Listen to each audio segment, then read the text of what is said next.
On l'appelait la mariée la plus laide d'Angleterre. Et la moitié de Londres s'était rendue à l'église Sainte-Cécile, uniquement pour voir le fils d'un duc souffrir pour de l'argent. Aucun d'eux ne savait qu'avant la fin de la nuit, le marié serait à genoux devant elle, regardant fixement les cicatrices que son propre père y avait laissées. L'église Sainte-Cécile n'avait jamais été aussi pleine, ni jamais aussi cruelle. Chaque banc de la paroisse de Greystone était rempli côte à côte de soie et de bijoux, et pas une seule âme parmi eux n'était venue pour souhaiter du bien à la mariée. Ils étaient venus voir un spectacle. Ils étaient venus regarder la fille d'un duc marcher vers un homme qui, selon toutes les rumeurs murmurées dans les salons de Londres, avait été payé une fortune pour faire semblant de ne pas voir son visage. Lady Adelaide Harrington se tenait au fond de l'église, âgée de 27 ans, assez grande pour regarder la plupart des gentlemen dans les yeux, bâtie de manière solide et forte, plutôt que svelte et à la mode, avec une tache de naissance violet rougeâtre sombre, s'étendant sur le côté gauche de son visage et descendant dans sa gorge. De petites excroissances regroupées marquaient la peau en dessous. La ligne de ses cheveux avait reculé aux tempes, au point qu'aucun arrangement d'épingles ne pouvait la cacher complètement. Elle avait entendu tous les noms que Londres lui avait donnés. Le monstre de Greystone, la honte de son père, la fille la plus laide d'Angleterre. Elle marchait vers l'autel sans voile, car la dentelle contre sa peau brûlait comme des orties, et parce qu'elle avait décidé, calmement en ce seul matin de sa vie, qu'elle ne se cacherait pas. À l'autel se tenait un homme que les journaux avaient déjà commencé à plaindre. Sebastian Shaw, nouvel héritier du duché de Silveroak, grand, posé, la mâchoire serrée dans le calme de quelqu'un qui avait fait la paix avec une décision avant que les doutes ne puissent tenter le rattraper. Il ne tressaillit pas lorsqu'elle apparut. Il ne sourit pas faussement, et il ne détourna pas le regard avec dégoût. Il la regarda simplement marcher vers lui, de la même manière qu'un marin regarde une tempête qu'il a déjà décidé d'affronter. Les murmures la suivaient dans l'allée comme de la fumée. Il a dû être payé un royaume. Aucune quantité de dentelle ne pourrait faire une duchesse de cela. Quelqu'un rit, d'un rire fin et cruel, derrière un éventail. Sébastien entendit chaque mot. Son visage ne changea pas. Quand Adelaide l'atteignit, il s'avança avant que le prêtre ne donne le signal et lui offrit son bras devant tout le monde. C'était une si petite chose. C'était le premier acte de loyauté que l'un ou l'autre ait jamais reçu dans cette église, et aucun d'eux ne comprenait encore ce que cela coûterait ou ce que cela sauverait. Adelaide étudia son visage au début des vœux, cherchant la chose qu'elle cherchait toujours maintenant, la lueur de dégoût, se cachant derrière les bonnes manières. Elle n'en trouva aucune. Elle ne trouva non plus aucune chaleur, aucun amour, rien d'autre qu'un calme terrible et constant. Et le calme d'un homme qui ne l'épousait que pour l'argent était presque plus effrayant que la cruauté. La cruauté, elle la comprenait. Le calme cachait des choses. Lorsque le registre fut signé, son père, Nathaniel Harrington, duc de Greystone, posa sa main sur son épaule dans un geste qui parut aux 200 invités, qui regardaient comme de l'affection paternelle. Adelaide tressaillit si fort que la plume déchira presque la page. Sébastien le vit. Il ne dit rien, mais il ne l'oublia pas. Et plus tard cette nuit-là, dans une chambre de Highmere Hall, avec le sang imbibant le dos de la robe de mariée de sa nouvelle épouse, il comprendrait que la véritable horreur de ce mariage n'avait rien à voir avec le visage dont la société s'était moquée pendant des années. Cela avait tout à voir avec ce que son propre père lui avait fait avant même de la céder.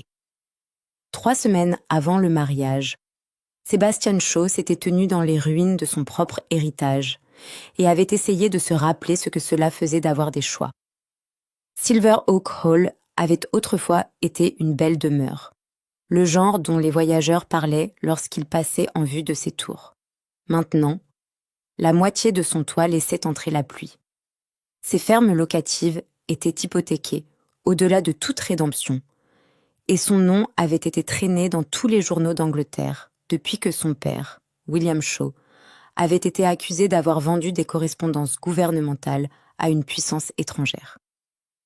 Le scandale avait gelé les comptes de la famille, chassé tous les amis qui accordaient plus d'importance à la réputation qu'à la loyauté, et laissé Sébastien, à 31 ans, responsable d'une mère veuve, qui ne quittait plus ses appartements, et d'une jeune sœur, Clara Hara, dont les perspectives de mariage s'étaient réduites à néant. Il avait hérité d'un titre et d'une montagne de dettes la même semaine, et il avait appris très vite qu'un duc sans argent n'est qu'un mendiant avec un meilleur manteau. Ainsi, lorsque la carte de Nathaniel Harrington arriva pour demander une audience privée, Sébastien s'y était rendu, car la fierté était un luxe qu'il ne pouvait plus s'offrir. Nathaniel le reçut dans un bureau tapissé de registres et d'anciens portraits. Un grand homme aux cheveux argentés, dont la voix portait la chaleur calculée de quelqu'un qui avait passé sa vie à obtenir exactement ce qu'il voulait des autres. « Je comprends les difficultés de votre famille, » dit Nathaniel sans préambule. « Je les comprends même mieux que vous ne pourriez l'imaginer. Le cas de votre père, par exemple, certaines preuves n'ont jamais été rendues publiques. J'ai une petite influence sur le fait qu'elles le soient un jour. » Sébastien garda une voix neutre. « Vous ne m'avez pas convoqué pour discuter de l'affaire de mon père, votre grâce. »« Non, » sourit Nathaniel, « je vous ai convoqué pour discuter de ma fille. » Il le dit comme s'il offrait un cheval à Sébastien. « Mon aînée Adelaide a besoin d'un mari. Je suis prêt, en échange, à utiliser mon influence pour rouvrir l'enquête sur la disgrâce de votre père, pour libérer la substitution sur les comptes gelés de Silverhawk, pour régler vos créanciers en totalité et pour voir votre sœur Clara Hara convenablement établie dans la société. Tout cela, Sébastien, pour une seule cérémonie et votre nom attaché au sien. » Sébastien avait entendu les rumeurs concernant Lady Adelaide Harrington, comme tous les hommes de Londres les avaient entendues. Cruelles, exagérées, répétées lors des dîners comme divertissement. Il demanda à la rencontrer avant de répondre, car, quel qu'il fût par ailleurs, il n'était pas un homme à épouser une inconnue sans l'avoir vue pour ensuite tressaillir face à elle, en public comme un lâche. Nathaniel l'organisa à contre-cœur. Adelaide le reçut dans le salon ouest de Greyston Court, debout plutôt qu'assise, comme si s'asseoir pouvait trop ressembler à une invitation à être regardée. Il la vit clairement, la tache de naissance, les cheveux clairsemés sur ses tempes, sa taille et sa carrure, qu'aucune robe à la mode ne pouvait adoucir. Il vit aussi la façon dont son menton se souleva très légèrement, se préparant à n'importe quelle expression qui allait traverser son visage. « Vous pouvez regarder à votre aise, votre grâce, » dit-elle avant qu'il ne puisse parler. « On m'a dit que c'est la coutume avant un achat.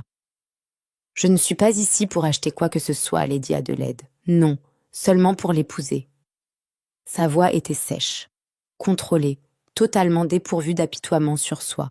« Mon père me dit que vous êtes désespérée. On me dit que je suis hideuse. Il semble que ce soit un échange équitable pour nous deux de prétendre le contraire pendant la durée d'une cérémonie. » Sébastien découvrit de façon inattendue qu'il ne voulait pas lui mentir. « Je ne prétendrai pas vous épouser par affection. Je serais idiot de vous insulter avec ce mensonge. Mais je ne vous insulterai pas non plus avec une fausse horreur. Vous n'êtes pas ce que les journaux décrivent. Que suis-je alors ? Quelqu'un que je n'ai pas encore eu la chance de connaître. Ce n'était pas romantique. Ce n'était même pas particulièrement gentil, mais c'était honnête. Et Adelaide avait reçu si peu d'honnêteté dans sa vie que cela la frappa plus fort que ne l'aurait fait n'importe quel compliment. Elle accepta le mariage pour ses propres raisons. Des raisons qu'elle ne dit à personne, pas même à Sébastien. Son père avait promis qu'une fois mariée, elle serait enfin autorisée à quitter Greyston Court et à vivre de manière indépendante à Highmere Hall, le domaine que sa mère lui avait laissé. 12 années de confinement avaient appris à Adelaide à ne rien désirer autant qu'une porte qu'elle pourrait fermer derrière elle. Et non, elle ne serait pas verrouillée de l'extérieur. Ce qu'elle ne savait pas, ce qu'aucun d'eux ne savait encore, c'était la forme du piège qui se refermait sur eux deux. La mère d'Adelaide, Lady Helena Harrington, était décédée 12 ans auparavant, tombant de la galerie de Greston Court dans ce que le coroner avait jugé être un accident tragique. Adelaide n'avait jamais cru à cette décision un seul jour de sa vie. Helena avait laissé derrière elle, par l'intermédiaire de son propre père, une immense fortune entièrement séparée du duché de Harrington. Des actions ferroviaires, des intérêts miniers, des obligations d'État et Heimer Hall lui-même. Le tout détenu en fiducie car le père d'Helena n'avait jamais fait confiance à son gendre pour un seul shilling de plus que ce que la loi exigeait. En vertu de cette fiducie, Adelaide obtiendrait le contrôle total de tout au moment où elle se marierait, ou à son 30e anniversaire selon la première éventualité. Nathaniel avait été le fiduciaire de cette fortune tout au long de sa minorité. Il avait également, pendant 12 années prudentes, dépensé une part importante de celle-ci pour des faveurs politiques, des investissements ratés, des dettes qu'il ne pourrait jamais admettre. Une fois Adelaide mariée, la fraude serait impossible à cacher. Avec son avocat, Ambrose Hawley, un homme dont le sourire n'atteignait jamais tout à fait les yeux, Nathaniel avait construit quelque chose de bien plus sombre qu'un simple mariage de convenance. Adelaide se marierait. Assez d'argent serait libéré pour faire paraître l'union légitime. Dans les mois qui suivraient, elle mourrait dans des circonstances conçues pour paraître tragiques. Sébastien, ruiné, désespéré, marié à une femme riche décédée subitement, ferait un suspect parfait. Une clause falsifiée, enfouie dans le contrat de mariage, ramènerait sa fortune sous le contrôle des Harrington. L'instant où Sébastien serait reconnu coupable d'avoir causé sa mort. Il avait choisi Sébastien précisément parce que le nom de Shaw était déjà en disgrâce. Personne ne pleurerait trop fort un duc dont tout le monde croyait déjà qu'il était capable de tout.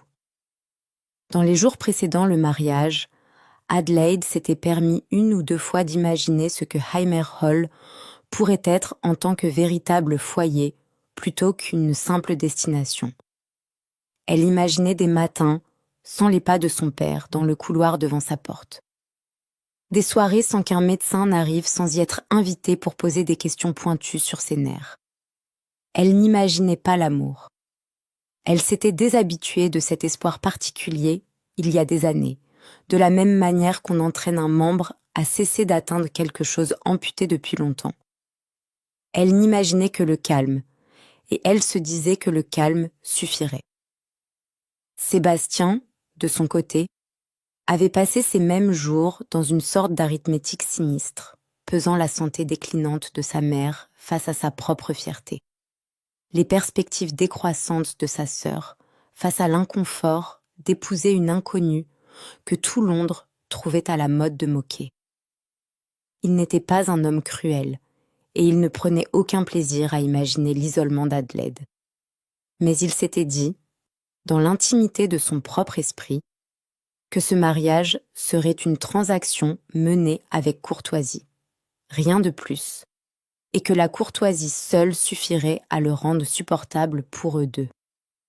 Aucun d'eux ne comprenait encore à quel point ils s'étaient sous-estimés l'un l'autre, ni à quel point Nathaniel Harrington avait l'intention d'utiliser cette sous-estimation contre eux. Ni Sébastien, ni Adelaide ne comprenaient, le matin de leur mariage, qu'ils avaient chacun été choisis comme pièce d'un jeu conçu, pour se terminer avec l'un d'eux enterré et l'autre pendu. La nuit précédant son mariage, Adelaide Harrington fit quelque chose qui aurait entraîné sa mort si quelqu'un l'avait découvert à temps. Elle avait passé des années à apprendre les rythmes de Greston Court. Quelle lame de parquet annonçait des pas? Quel serviteur faisait directement rapport à son père? À quelles heures l'aile ouest restait vide pendant qu'Ambrose Hawley prenait son cognac du soir dans la bibliothèque? L'ancien meuble à écrire de sa mère était verrouillé dans cette même bibliothèque de l'aile ouest, intacte depuis 12 ans, et Adelaide n'avait jamais pu trouver la clé. Elle la trouva 3 jours avant son mariage, cachée dans un écrin à bijoux à double fond qui avait appartenu à sa mère, enveloppée dans un morceau de soie bleue, comme si Elellanena avait su que quelqu'un en aurait besoin un jour. Adelaide n'ouvrit pas le meuble. Il n'y avait pas de temps, et elle n'osait pas risquer de faire du bruit. Au lieu de cela, elle fit la seule chose à laquelle elle put penser. Elle cousit la petite clé en fer dans la doublure intérieure du corsage qu'elle porterait sous sa robe de mariée, la fixant en place avec des doigts tremblants à la lumière d'une bougie, se disant que quoi qu'il l'attendît dans ce meuble, elle trouverait un moyen de l'atteindre, une fois maîtresse de sa propre maison. Quelqu'un l'avait surveillée de plus près qu'elle ne le pensait. La nuit précédant le mariage, 2 des hommes de son père vinrent dans ses appartements sans avertissement. Ils ne la frappèrent pas. Nathaniel était trop prudent pour quoi que ce soit de si grossier qui puisse laisser une marque visible à l'autel. Mais ils agrippèrent ses bras assez fort pour faire des bleus, exigeant de savoir ce qu'elle avait pris dans l'aile ouest. Fouillant ses pièces, ses malles, ses boîtes à bijoux, tout sauf la robe elle-même, qui pendait intacte dans son dressing. Parce que personne n'imaginait qu'une mariée cacherait quoi que ce soit dans sa propre robe de mariée, Adelaide ne leur dit rien. Elle avait appris, au cours de 12 années, exactement combien de douleurs elle pouvait absorber sans se briser. Et elle l'absorba cette nuit-là, comme elle avait absorbé tout le reste en silence, derrière une porte verrouillée, seule. Au matin, les ecchymoses sur le haut de ses bras étaient cachés sous de longues manches et des gants. La coupure où le bord de la clé avait appuyé trop fort contre ses côtes pendant la lutte était cachée sous des couches de soie et de corset. Elle remonta l'allée de l'église Sainte-Cécile avec les secrets de sa mère cousus contre son cœur et la cruauté de son père cousu contre ses côtes. Et personne dans cette église bondée, l'admirant ou se moquant d'elle, n'avait la moindre idée de ce qu'elle portait sous l'ivoire. Elle pensa, alors que les cloches de l'église sonnaient derrière elle, et que la calèche s'éloignait de Sainte-Cécile, aux mains de sa mère, chaude et agile, lui apprenant lorsqu'elle était fille comment tenir une aiguille fermement même quand ses doigts tremblaient. Elle n'avait rien cousu depuis la mort d'Éléanore. Elle avait délibérément choisi de coudre ceci, un acte unique de douce défiance, cousu dans le vêtement même que son père avait insisté pour qu'elle porte, pour être exhibée devant tout Londres, comme si même sa robe de mariée pouvait être utilisée pour la servir, plutôt que de simplement l'exposer. Le trajet en calèche jusqu'à Aymer Hall se passa dans un quasi-silence. Sébastien, qui avait passé la cérémonie à lire chaque tressaillement et hésitation dans la posture de sa nouvelle épouse, comprit à présent que quelque chose n'allait profondément pas, bien qu'il ne pût encore le nommer. Adelaide était assise avec la colonne vertébrale parfaitement droite, les mains jointes sur son bouquet longtemps après qu'il n'y ait plus besoin de le tenir. Sa respiration prudente et superficielle, d'une manière qui n'avait rien à voir avec la rigidité de sa robe. « Vous n'avez pas besoin de jouer la sérénité pour mon bénéfice, votre grâce, » dit-il doucement, utilisant son nouveau titre pour la première fois. « Je vous ai déjà vu tel que vous êtes. Il n'y a plus de public à convaincre. »« Il y a toujours un public, » répondit Adelaide, « même quand ce n'est que vous. » Il n'insista pas. Il en avait appris assez en une courte conversation des semaines auparavant pour comprendre que presser Adelaide ne faisait que fermer des portes que la patience pourrait éventuellement ouvrir. À Aymer Hall, le personnel avait préparé les arrangements traditionnels de la nuit de noces, une femme de chambre pour aider la nouvelle duchesse à se déshabiller, de le réchauffer, un feu allumé pour contrer le froid de l'automne. Adelaide renvoya la femme de chambre à la porte de la chambre, avec une fermeté qui surprit la jeune fille.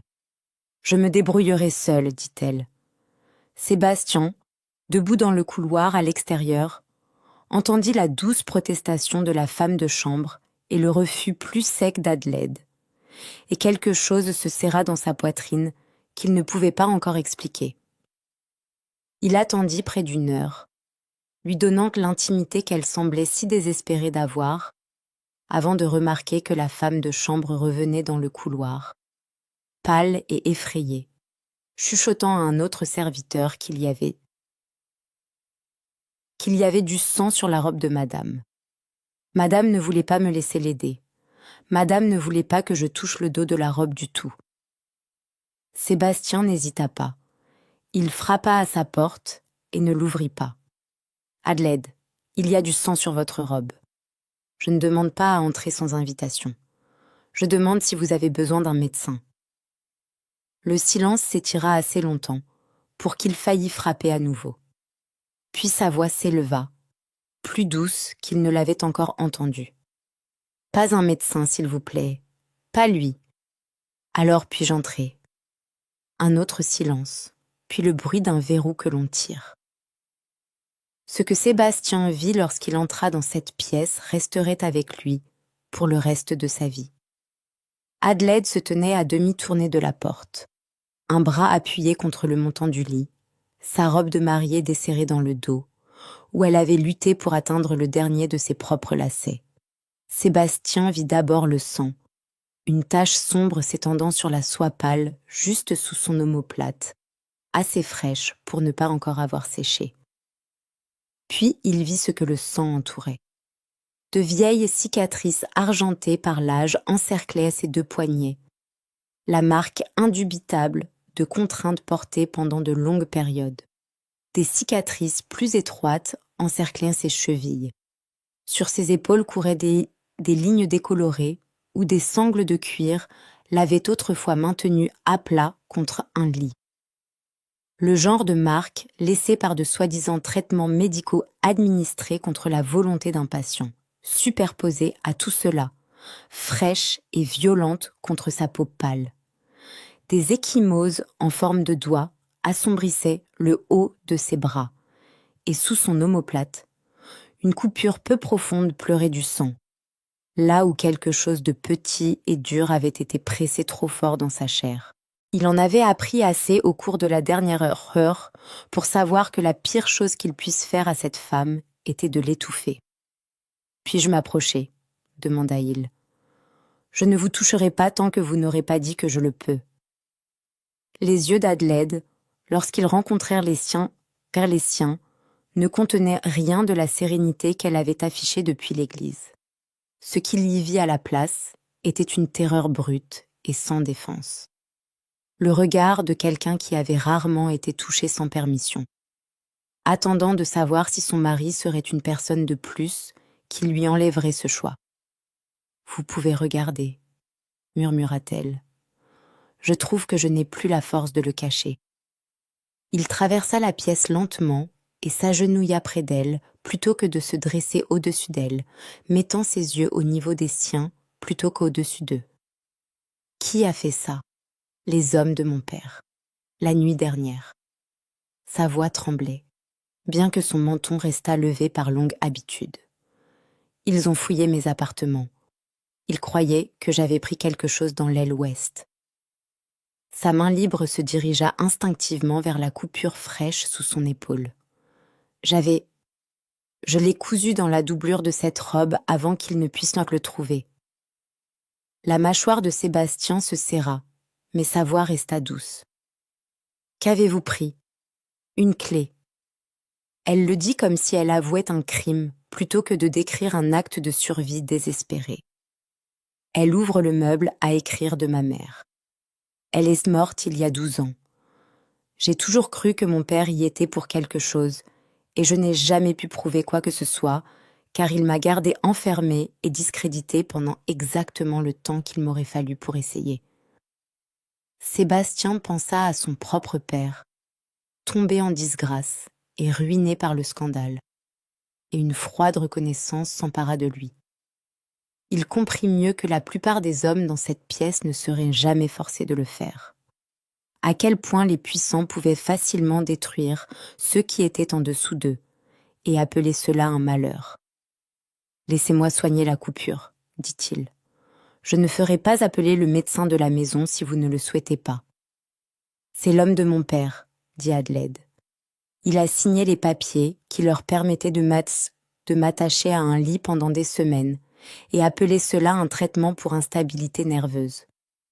Je n'ai pas fait confiance à un médecin depuis 10 ans et je ne commencerai pas ce soir. Alors je m'en occuperai moi-même, si vous le permettez, et nous ferons appeler quelqu'un d'indépendant demain matin. » Elle l'étudia pendant un long moment, cherchant, comme elle le faisait toujours, la lueur de dégoût ou de pitié qui lui dirait que tout cela n'était ça qu'une représentation. Elle trouva à la place quelque chose de plus stable, un homme agenouillé sur le sol de sa chambre, demandant la permission pour chaque petite chose, refusant de lui retirer le seul pouvoir qui lui restait, qui était le pouvoir de dire oui ou non à son propre corps. « Oui, dit-elle enfin, vous le pouvez. » Il alla chercher lui-même de l'eau propre et du linge plutôt que de sonner un serviteur qui pourrait rapporter des commérages à Griston Court au matin. Il travailla avec des mains prudentes et sans hâte, et bien que la pièce ne contint rien d'autre que la lumière des bougies et l'affaire tranquille de soigner une blessure, ce fut, sans qu'aucun d'eux ne le veuille, le moment le plus intime que l'un ou l'autre ait jamais partagé avec une autre personne. Adelaide le regardait travailler et se surprit, de façon absurde, à ne pas penser à la douleur de son épaule, mais à quel point il était étrange d'être touchée si soigneusement par un étranger qu'elle n'avait épousé que ce matin-là. À quel point il était étrange que la douceur, entre toutes choses, soit la sensation qui ait finalement brisé 12 années d'armure prudente. « Vous êtes bien silencieuse, » dit Sébastien sans lever les yeux du pansement. Je réfléchis au nombre de façons dont je m'attendais à ce que cette soirée se déroule, et à comment aucune ne ressemblait à cela. Étais-je censée être plus cruelle ? Vous étiez censé être parti à cette heure-ci, admit Adelaide. La plupart des hommes seraient partis dès l'instant où ils auraient peint à vue les cicatrices et auraient demandé une annulation avant le matin. Alors il est heureux, dit doucement Sébastien, que je ne me sois jamais vraiment soucié de ce que ferait la plupart des hommes. Quand ce fut terminé, Sébastien s'assit sur ses talons et la regarda. Les cicatrices, les ecchymoses, la tache de naissance, les cheveux clairsemés. Tout cela éclairé d'or par le feu, et il dit la seule chose qui lui semblait vraie. Je savais à quoi vous ressembliez quand je vous ai épousée, Adelaide. Je ne savais pas que quelqu'un avait essayé de vous briser avant de vous placer entre mes mains. J'ai l'intention de découvrir qui et pourquoi, et j'ai l'intention que cela cesse. Adelaide, qui s'était préparée à la pitié et qui recevait à la place une promesse, sentit qu'un vieux mur gardé en elle cédait, doucement, sans sa permission, d'une manière pour laquelle elle n'avait pas encore de nom. La clé, toujours tachée de son propre sang, là où elle avait coupé la peau et la soie, reposait sur la table à côté d'eux. Aucun d'eux ne savait encore qu'elle les entraînerait dans une conspiration qui s'étendait depuis un meuble verrouillé dans une aile oubliée de Griston Court, jusqu'au complot contre le propre père de Sébastien et au meurtre de la mère d'Adelaide 12 ans plus tôt. À l'extérieur de la fenêtre de la chambre, une seule lampe brûlait dans la loge du gardien longtemps après qu'il aurait dû faire nuit. Un signal, bien que ni Sébastien ni Adelaide ne le comprennent encore, que Nathaniel Harrington savait déjà que sa fille avait pris quelque chose dans l'aile ouest, et que sa patience à attendre touchait presque à sa fin. Adelaide avait cru pendant la majeure partie de sa vie d'adulte que Highmere Hall serait le seul endroit que l'influence de son père ne pourrait pas atteindre. Sa mère le lui avait laissé purement et simplement, conçu comme un héritage privé plutôt qu'une pièce du domaine Harrington. Elle avait imaginé, dans ses heures les plus sombres à Griston Court, une maison avec des portes qu'elle pourrait verrouiller de l'intérieur plutôt que des portes verrouillées contre elle de l'extérieur. Moins d'une semaine après le mariage, elle comprit à quel point elle avait eu tort. Sébastien le remarqua d'abord, la façon dont certains serviteurs s'en remettaient non pas à leur nouvelle maîtresse, mais à des instructions qui semblaient arriver d'ailleurs.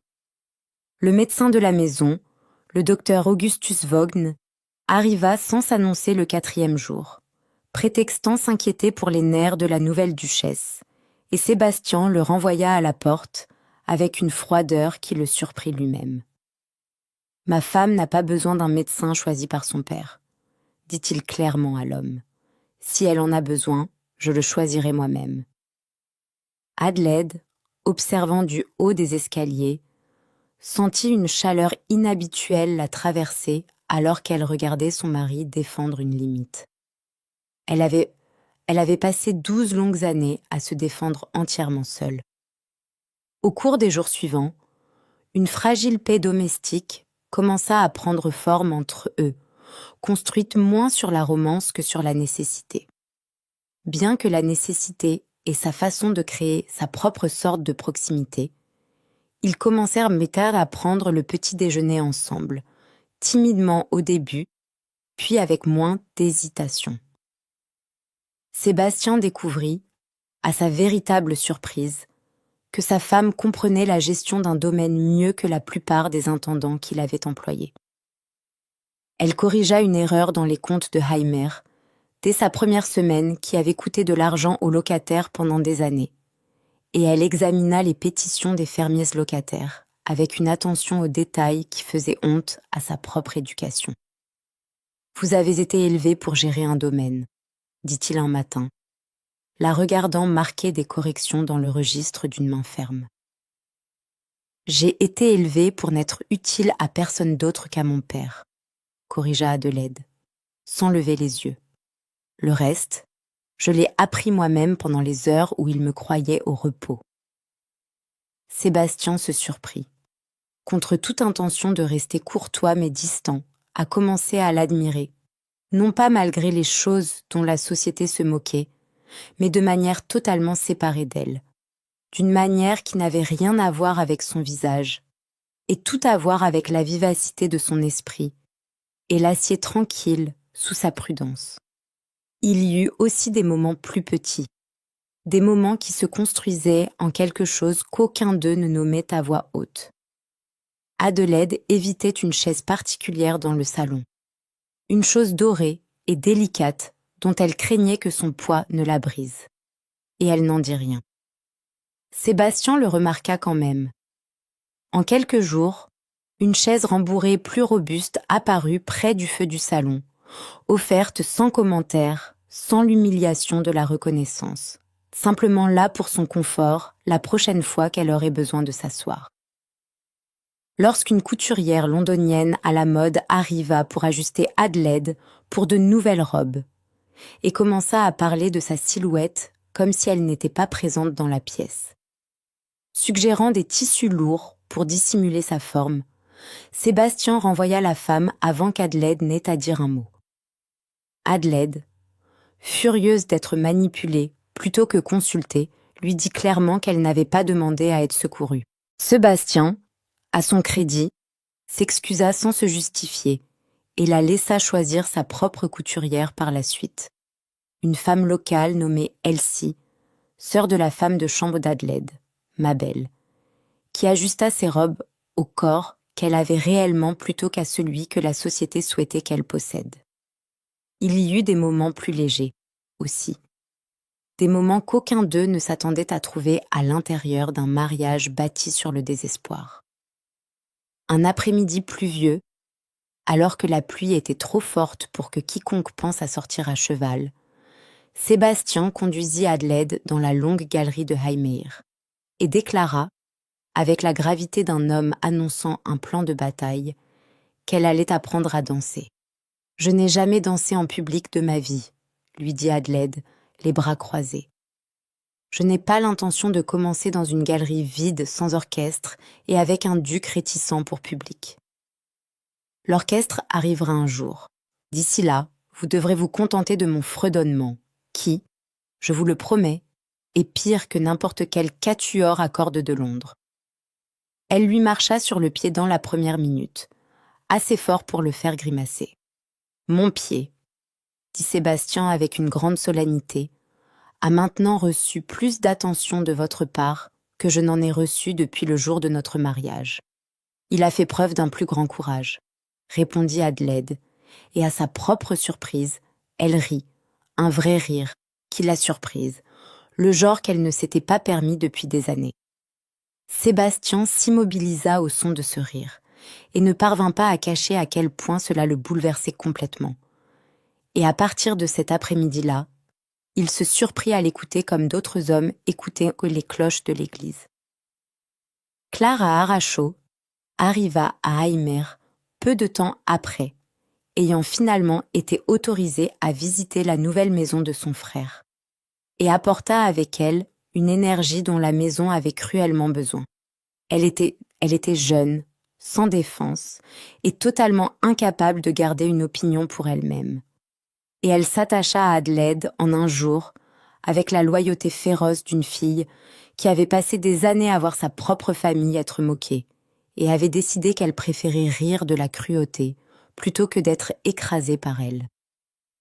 Lorsqu'une comtesse en visite fit remarquer juste à portée de voix qu'elle se demandait ce qu'une femme aussi grande trouvait à porter qui lui aille réellement, Adelaide répondit sans même lever les yeux de son thé. « Vous n'avez pas besoin de vous tracasser pour ma garde-robe, Lady Fitzpatrick. Elle a qu'à survécu à des attaques bien plus déterminées que votre vocabulaire. » Clara Hara, ravie, se pencha vers elle. Était-ce une insulte? Seulement si elle est assez intelligente pour la comprendre. Clara Hara considéra cela avec un grand sérieux. « Alors je crains que vous ne l'ayez gaspillé. » Même Charles Goodwin, le majordome âgé qui avait servi la maison Aymer, bien avant l'arrivée d'Adelaide, se révéla être une source discrète de réconfort sec. Lorsque Sébastien lui demanda clairement si quelqu'un entrait dans le couloir ouest verrouillé sans permission, Goodwin répondit sans cligner des yeux. « Aucun membre respectable de la maison, votre grâce. » Il regarda ensuite de manière significative la clé reposant sur son propre plateau. « Et les membres moins respectables ?» demanda Sébastien. « Ils ont tendance à être plus utiles, » dit Goodwin, et il ne dit rien de plus. Bien que Sébastien comprit parfaitement que le vieil homme protégeait discrètement les secrets d'Adelaide, depuis bien avant que son mari n'arrive pour l'aider à les porter, tous les moments n'étaient pas si doux.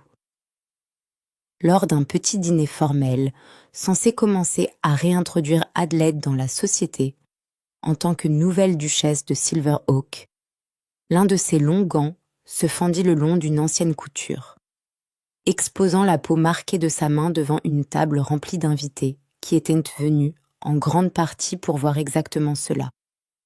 Une vague de regards parcourut la table. Adelaide sentit sa colonne vertébrale se bloquer, le vieil instinct de disparaître montant dans sa gorge avant qu'elle ne puisse le ravaler. Sébastien, sans un mot, retira ses propres gants et les posa à côté de son assiette et poursuivit la conversation exactement là où elle s'était arrêtée. Comme si absolument rien ne s'était passé, il ne fit aucune annonce de solidarité. Il effaça simplement, en un mouvement calme, la différence entre ses propres mains nues et les siennes, jusqu'à ce que personne à cette table ne puisse fixer sa peau exposée, sans fixer également la sienne. C'était une petite chose. Adelaide s'en souviendrait pour le reste de sa vie. Il y eut une ombre sur ces semaines par ailleurs chaleureuses. Un ami de la famille des Harrington, un gentleman intelligent et bien connecté, nommé Dorian Sterling, s'intéressa véritablement aux opinions politiques d'Adelaide lors d'une visite à Londres, cherchant longuement sa compagnie sur des questions de commerce et de réforme que la plupart des gentlemen n'auraient jamais pensé discuter avec une duchesse.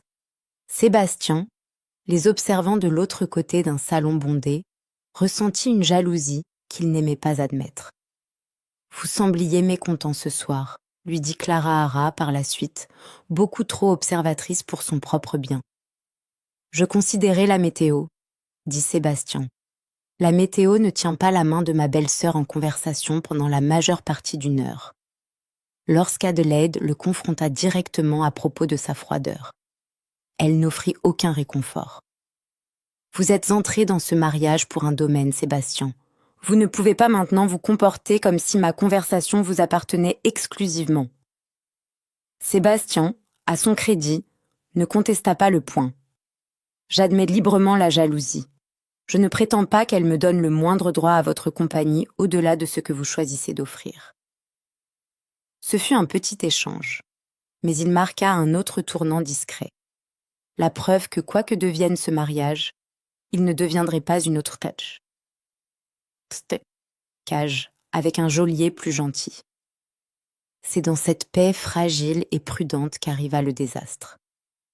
Mabel Goodwin, la femme de chambre d'Adelaide, et la propre fille du majordome Charles Goodwin, avait pris l'habitude de goûter le chocolat du soir de sa maîtresse avant de le servir, une habitude née d'une vieille suspicion plutôt que d'une peur spécifique.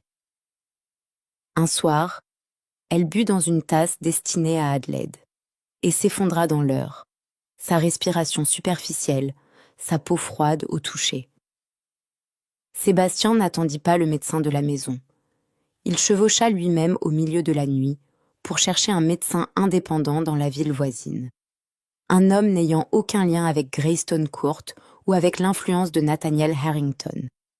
Mabel survécut, bien qu'il fallût 2 jours avant que la fièvre ne tombe et que sa respiration ne se stabilise. Adelaide s'assit à côté du lit de la jeune fille tout au long de ces 2 jours. Ses mains jamais immobiles, la culpabilité et la fureur la traversant à parts égales. « Il m'était destiné », dit-elle doucement. La 2e nuit, quand Sébastien lui apporta du thé, elle n'y toucha pas. « Quelqu'un dans cette maison fait toujours rapport à mon père. Ce n'a jamais été un refuge. Ce n'a jamais été qu'une autre cage avec de meilleurs meubles. Alors nous arrêtons d'attendre la permission de votre père pour être en sécurité, dit Sébastien. Et quelque chose dans sa voix avait complètement changé par rapport à la courtoisie calme et prudente de leur jour de mariage. Nous arrêtons d'attendre et nous commençons à nous battre. Cette nuit-là, Mabel dormant enfin paisiblement, et la maison silencieuse autour d'eux, Adelaide conduisit Sébastien à la bibliothèque de l'aile ouest de Heimer Hall. Le meuble à écrire d'Elena s'y trouvait maintenant, déplacé de Greystone Court dans les jours qui suivirent dont immédiatement le mariage, exactement comme le testament de sa mère l'avait longtemps ordonné. Nathaniel avait été incapable de refuser le transfert sans éveiller des soupçons qu'il ne pouvait pas se permettre, bien qu'il ait clairement espéré qu'Adelaide ne penserait jamais à le demander, avant que sa mort ne rende la question sans objet. Le meuble était resté intact dans sa nouvelle maison pendant à peine 1 semaine, attendant une clé que personne d'autre qu'Adelaide ne possédait. La clé, maintenant cicatrisée dans l'histoire de la propre peau d'Adelaide, tourna dans la serrure avec un petit clic final. À l'intérieur se trouvait un registre écrit dans un code privé, des dizaines de lettres et un portrait d'Elena Harrington qu'Adelaide n'avait pas vu depuis qu'elle avait 15 ans. Il fallut des semaines pour comprendre le registre codé, et ce fut Adelaide, et non Sébastien, qui fit la première percée. Elle se souvenait de son enfance, lorsqu'elle aidait sa mère à organiser les comptes de la maison pendant de tranquilles après-midi. Elle se souvenait de l'habitude d'Elena de déguiser des chiffres réels dans des entrées domestiques ordinaires. Un paiement pour des bougies qui était en réalité un pot de vin. Une dépense de blanchisserie qui dissimulait un retrait illégal de la propre fiducie d'Adelaide. Adelaide avait cru ses souvenirs inutiles pendant 12 ans. Maintenant, ils devenaient la clé de tout. Ligne par ligne au cours de soirées qui s'étiraient bien au-delà de minuit, Adelaide et Sébastien reconstituèrent ce qu'Elena Harrington avait découvert avant de mourir. Que Nathaniel volait systématiquement l'héritage maternel d'Adelaide depuis des années, finançant des investissements ratés et des faveurs politiques dont il ne pourrait jamais rendre compte ouvertement, et qu'il ne pouvait permettre un audit indépendant de cette fortune une fois que le mariage d'Adelaide lui en remettrait le contrôle légal. Puis Sébastien trouva un nom dans le registre qui lui glaça le sang. Des paiements datés de quelques mois seulement, avant la disgrâce publique de son père, versés au rédacteur en chef d'un journal et à un fonctionnaire mineur du ministère des Affaires étrangères. Des paiements qui remontaient sans erreur possible à Nathaniel Harrington. « Mon père a été piégé », dit Sébastien, la voix plate d'une fureur qu'il luttait pour contenir. « Votre père a détruit ma famille pour éliminer un témoin. » Adelaide, épuisée et à vif par ses propres découvertes, interpréta sa colère comme une accusation. « Croyez-vous que je le savais, que je vous ai épousé en sachant que mon père avait ruiné le vôtre? Je n'ai pas dit cela. Vous n'en aviez pas besoin, je le vois sur votre visage. » Ma belle Goodwin, se remettant lentement dans ses propres quartiers, se plaignit bruyamment que le fait d'avoir failli mourir avait rendu toute la maisonnée insupportablement protectrice envers elle. Lorsqu'Adelaide lui dit doucement de se reposer et d'arrêter de se disputer à ce sujet, Mabel répondit avec la franchise qu'Adelaide avait appris à chérir chez elle. « Avec tout le respect que je vous dois, milady, vous avez épousé un duc et découvert un complot en 15 jours. Je n'accepterai pas de leçons de conduite sensées de votre part, entre toutes les personnes. » C'était exactement le genre de rire dont la maison avait besoin après une semaine si effrayante. Et Adelaide se surprit à sourire malgré tout, reconnaissante d'avoir une femme de chambre qui refusait de laisser la peur avoir le dernier mot. Toutes les découvertes dans cette bibliothèque inutilisée ne se firent pas sans coup. En cherchant sur les étagères tout ce qu'Elena aurait pu cacher d'autre, Adelaide franchit une vieille porte de service qui se referma derrière elle. Sa serrure tourna avec un petit clic ordinaire qui ne signifiait rien pour personne d'autre dans la maison et qui signifiait tout pour elle. Le son la ramena 12 ans en arrière en un instant, de retour dans une pièce verrouillée à Greyston Court, de retour aux sangles de cuir et à la voix calme du docteur Vaughan, lui disant que l'enfermement était pour son propre bien. Sa respiration devint rapide et superficielle. Ses mains ne trouvèrent aucune prise sur une porte qui ne s'ouvrait pas. Elle avait de nouveau 15 ans et était pleinement adulte, les deux à la fois, et aucune des deux versions d'elle-même ne parvenait à faire cesser la panique. Sébastien cassa la serrure quelques instants après l'avoir entendue crier, mais il ne se précipita pas vers elle comme l'instinct le lui dictait. Il s'agenouilla à plusieurs pieds de distance, gardant la porte ouverte et visible derrière lui, et parla d'une voix basse et constante. « Vous êtes dans la bibliothèque à Highmere, Adelaide. La porte est ouverte derrière moi. Personne ne vous touchera à moins que vous ne le leur demandiez. Je ne bougerai pas tant que vous ne me l'aurez pas dit. » Il resta là, patient et immobile, pendant ce qui sembla à tous deux une très longue période, jusqu'à ce qu'enfin Adelaide franchisse la distance elle-même et prenne sa main, choisissant le contact plutôt que de se le voir imposer. Sébastien ne la tira pas dans une étreinte. Il lui tint simplement la main et la laissa rythmer tout ce qui s'ensuivit. Et cela devint, sans qu'aucun d'eux ne l'ait planifié, l'un des moments les plus intimes qu'ils aient partagés jusqu'alors. Pendant un long moment, aucun d'eux ne parla, le feu dans la cheminée avait baissé, et le registre reposait ouvert entre eux sur la petite table à écrire, ses colonnes codées commençant enfin à livrer leurs secrets, après des semaines de travail minutieux et patient. Adelaide s'était presque attachée à l'écriture serrée et soignée du registre. Elle en était venue à y reconnaître l'inclinaison particulière que sa mère utilisait lorsqu'elle écrivait vite, de manière urgente, craignant d'être découverte.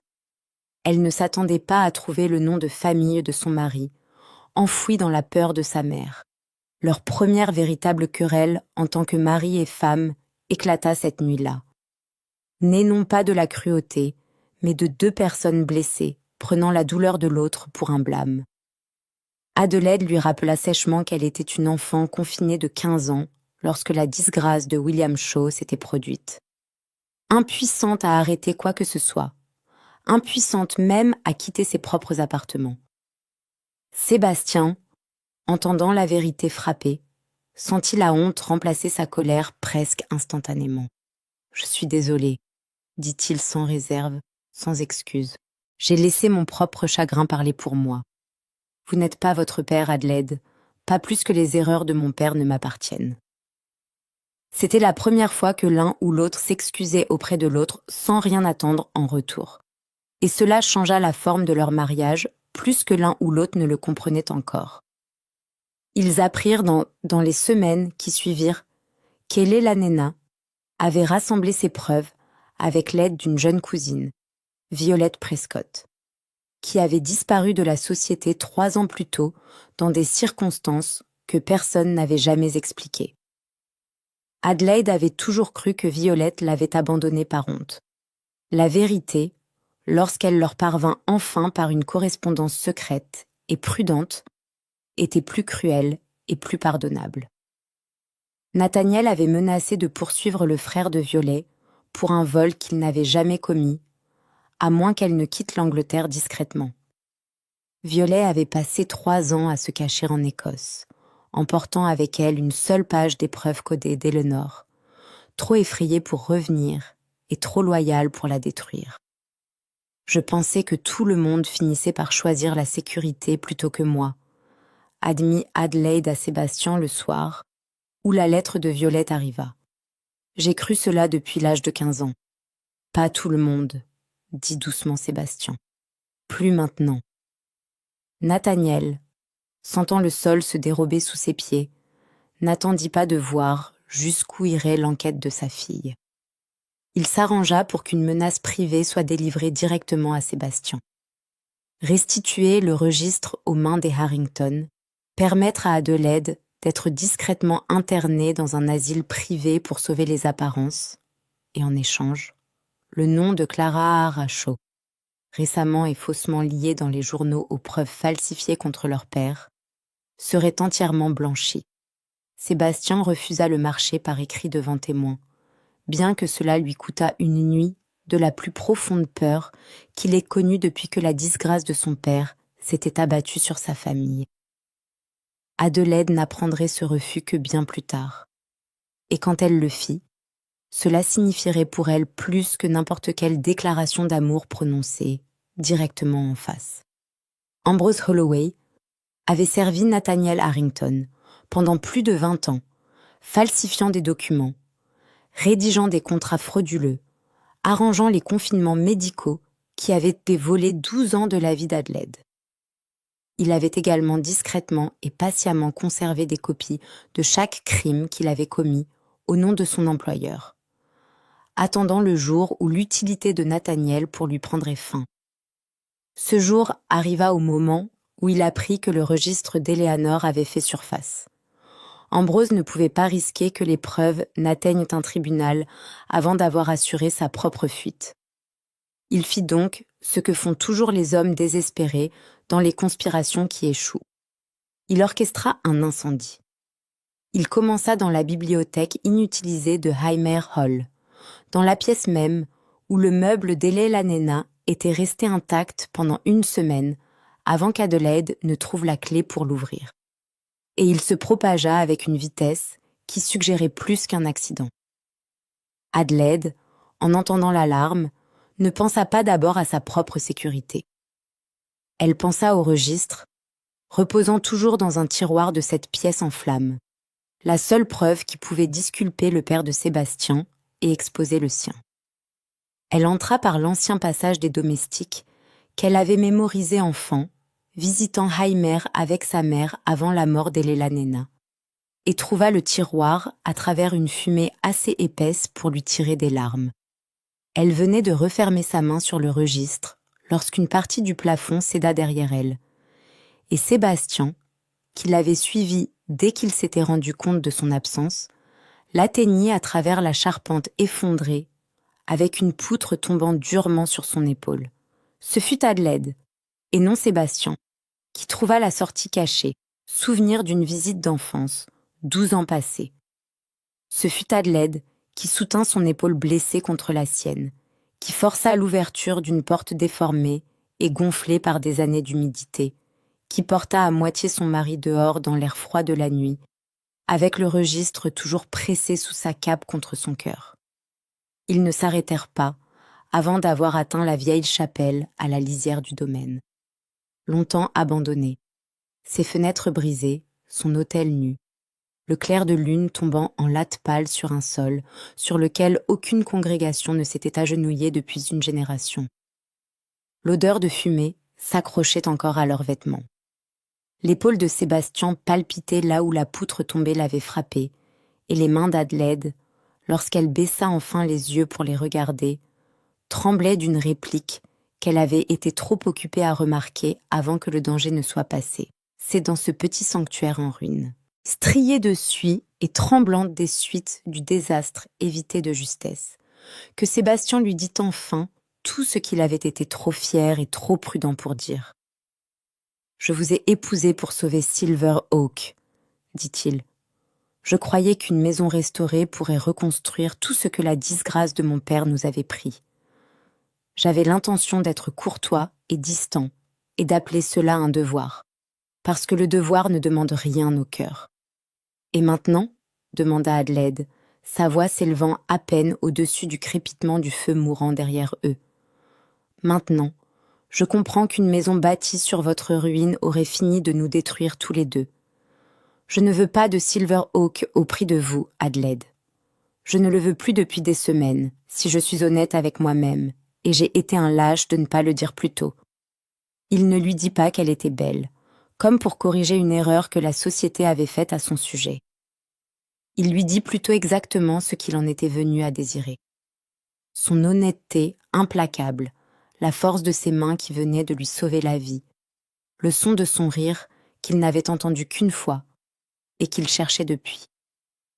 La façon particulière dont elle tenait son menton lorsqu'elle refusait d'avoir honte de quoi que ce soit. « Je cherche votre visage maintenant chaque fois que vous quittez une pièce, » admit-il. « Je ne vous ai pas épousé pour cela, mais je trouve que je ne souhaite pas imaginer une maison où vous n'y êtes pas. » Adelaide, qui avait passé tant d'années à être traitée comme un fardeau ou une blague, sentit quelque chose de longtemps gardé relâcher enfin son emprise sur elle. Leur premier baiser fut lent, prudent et entièrement leur propre choix. Né de rien d'autre que 2 personnes qui s'étaient choisies, au milieu d'une nuit d'incendie, sans le marché d'aucun père pour l'expliquer. Dans les semaines qui suivirent, leur intimité s'approfondit au-delà de ce seul moment. Toujours lente, toujours douce, toujours dirigée par le propre choix d'Adelaide, plutôt que par une hypothèse que Sébastien n'aurait faite sur ce à quoi le mariage lui donnait droit. Il la laissait garder la lumière des bougies allumées, ou l'éteindre comme elle le souhaitait. Il la laissait rythmer chaque pas entre eux. Et dans cette confiance patiente et tranquille, Adelaide s'autorisa enfin à le désirer en retour sans peur, sans se préparer au rejet, sans attendre le moment où son désir tournerait au dégoût, comme tous les hommes avant lui avaient promis qu'ils le feraient, si tant est qu'un homme avant lui ait pris la peine de lui promettre quoi que ce soit. Nathaniel, informé par Ambrose que sa fille et son mari avaient survécu à l'incendie avec le registre intact, comprit enfin que son plan minutieux avait échoué au-delà de toute réparation. Il fit une dernière offre à Sébastien. La restauration complète de Silver Oak Hall, toutes les dettes effacées, une nomination gouvernementale, le nom de Clara Hara entièrement blanchi, et une annulation discrète pour mettre fin au mariage sans scandale. À la seule condition que Sébastien signe une déclaration attestant que sa femme était instable d'esprit. Sébastien refusa par écrit devant témoins, exactement comme il l'avait refusé la première fois, abandonnant la récompense même qui l'avait autrefois mené à l'autel. Adelaide, debout juste devant la porte du bureau, entendit chaque mot de ce refus, et Sébastien ne sut pas qu'elle écoutait. L'enquête formelle se réunit à Belgrave House par un gris matin d'automne, en présence de fiduciaires, de magistrats, de journalistes et de membres des familles Harrington et Shaw, convoqués ostensiblement pour régler un différend sur la gestion d'une fiducie, mais comprise par toutes les personnes présentes comme étant quelque chose de bien plus important. Nathaniel s'était attendu à un règlement discret et privé mené entre gentlemen à huis clos. Il ne s'était pas attendu à ce que sa fille arrive au bras de son mari, portant une robe vert foncé honnêtement ajustée au corps, qu'elle possédait réellement, sans voile, sans col, montant pour cacher sa gorge, les cheveux arrangés simplement, sans aucune tentative de dissimuler l'éclaircissement sur ses tempes. Ce n'était pas une transformation cosmétique. C'était la fin visible de 12 années passées à s'excuser d'exister. Des murmures parcoururent Belgrave House dès l'instant où elle entra. Le même genre de murmures qui l'avait autrefois suivie dans l'allée de l'église Sainte-Cécile. Cette fois, Adelaide ne baissa pas les yeux. Elle avait passé une vie entière à être observée sans son consentement, moquée pour un visage et un corps qu'elle n'avait jamais demandé et ne pouvait pas changer. Elle avait décidé, quelque part entre l'incendie et ce froid matin d'automne, qu'elle préférait être regardée en disant la vérité, plutôt qu'être cachée en portant la honte de quelqu'un d'autre. Nathaniel avait choisi le lieu avec soin, s'attendant à ce que les visages familiers de Belgrave House se rangent du côté de l'ancienne loyauté, plutôt que du nouveau scandale. Il avait sous-estimé la rapidité avec laquelle la loyauté tourne, lorsque qu'une salle pleine d'hommes puissants commence à soupçonner que l'accusé pourrait, après tout ce temps, être l'un de leurs propres crimes attendant de faire surface. Adelaide le comprenait instinctivement, d'une manière que son père n'avait jamais comprise. Elle n'avait pas besoin que chaque gentleman présent l'aime. Elle avait seulement besoin que suffisamment d'entre eux craignent d'être pris à défendre un menteur. Nathaniel tenta devant l'enquête rassemblée de dépeindre sa fille comme instable, dépendante de délire, inapte à gérer la fortune qu'elle se battait pour réclamer. Adelaide répondit à chaque accusation, non pas par des larmes ou une défense, mais par des preuves exposées avec la même précision minutieuse qu'elle avait autrefois utilisée pour corriger les registres des locataires de Highmere. Elle présenta les rapports médicaux falsifiés du docteur Vaughan, la preuve d'années d'internement fondée sur un diagnostic fabriqué. Elle présenta les transferts bancaires montrant un vol systématique de sa propre fiducie.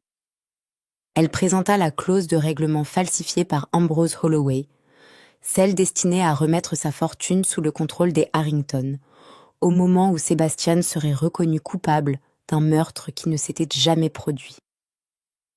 Elle présenta la page décodée de Violet Prescott et la dernière lettre d'Eleanor, préservée pendant 12 années effrayée par la propre sœur de Nathaniel, Lady Beatrice Harrington, qui s'avança enfin avec le courage qui lui avait manqué pendant plus d'une décennie.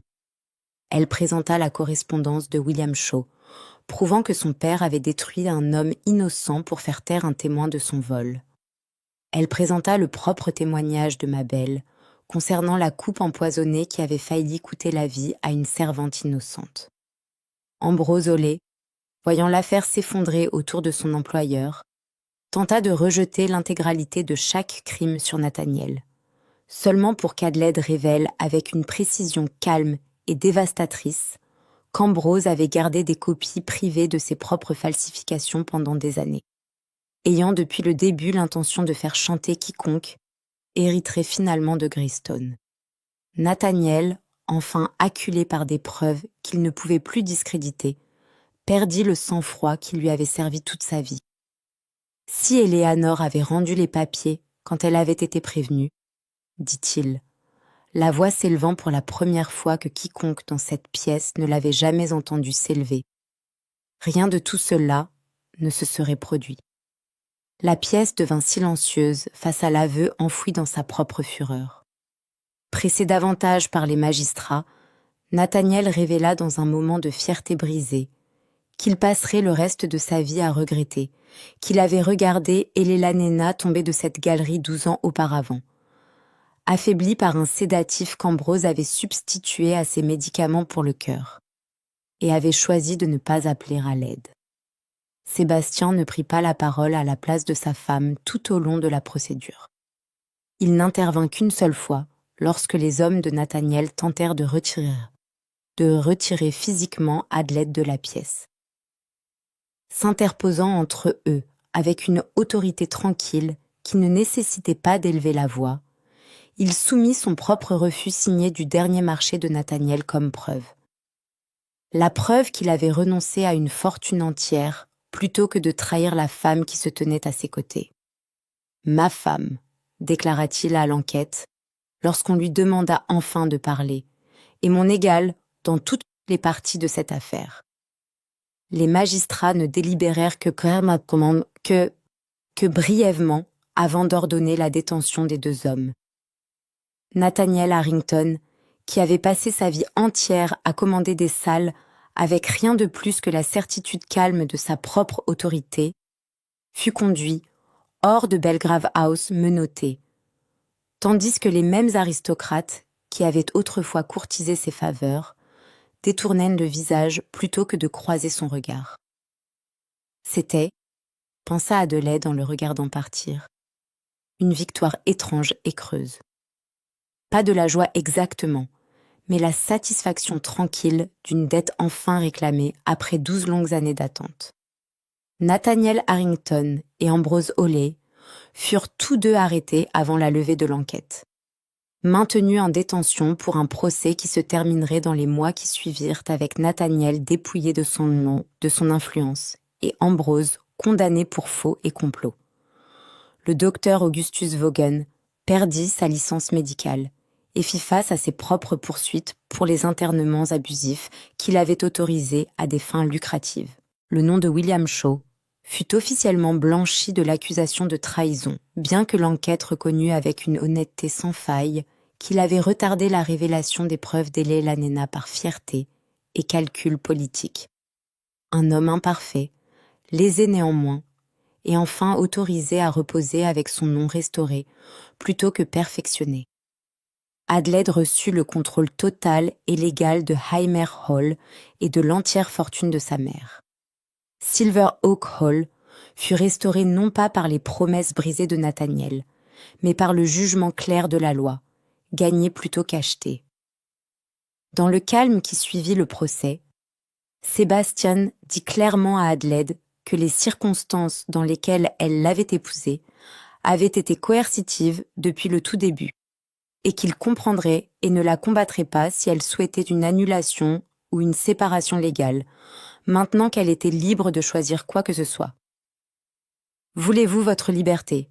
lui demanda Adelaide. « Non, dit Sébastien. Mais votre choix doit avoir plus d'importance que ce que je veux. Il aurait toujours dû. » Adelaide le choisit.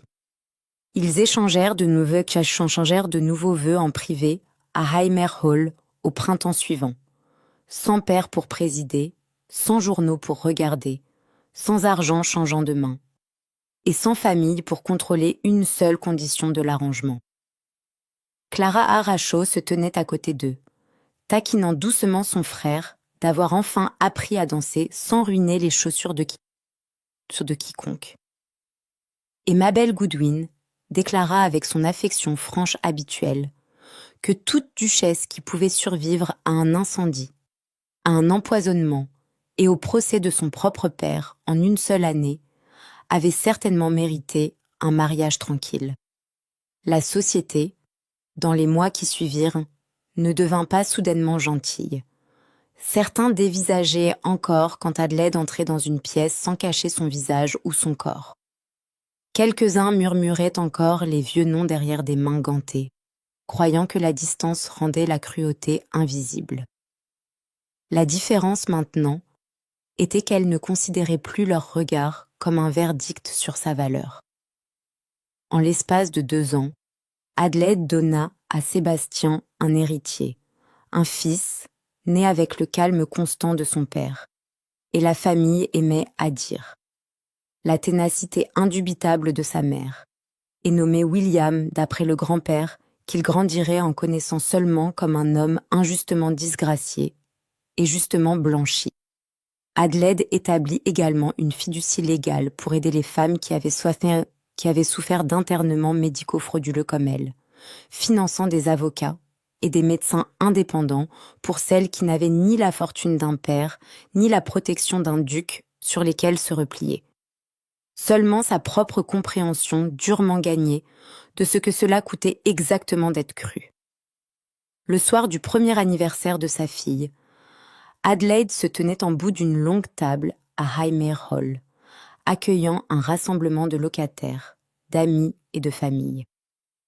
Son visage chaleureusement éclairé par la lumière des bougies, ses cheveux simplement arrangés, sa tache de naissance et ses cicatrices, et chaque partie d'elle, exactement aussi visible qu'il l'avait toujours été.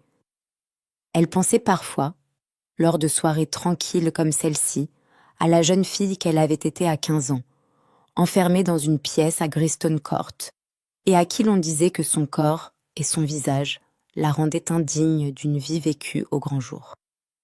Elle pensait aux années passées à croire que l'amour, s'il venait un jour, ne viendrait qu'en échange du silence, de la petitesse, de la gratitude qu'un homme quelconque ait pris la peine de la regarder.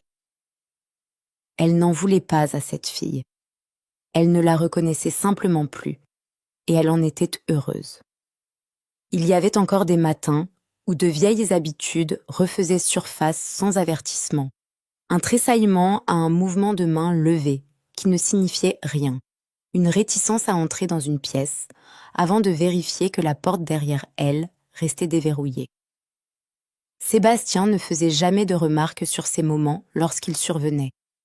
Il attendait simplement, constant comme il l'avait toujours été, jusqu'à ce que la peur passe, et que la femme qu'elle était devenue se tienne à nouveau à sa place. Sébastien la trouva là, en bout de table, la regardant regarder la pièce, et posa sa main sur la sienne, de la façon dont il l'avait posée chaque soir depuis la chapelle, sans exigence, sans représentation, simplement parce que c'était là qu'il voulait qu'elle soit. « Vous réfléchissez encore, dit-il. « Toujours, répondit Adelaide. C'est l'un de mes pires défauts, au dire de tous.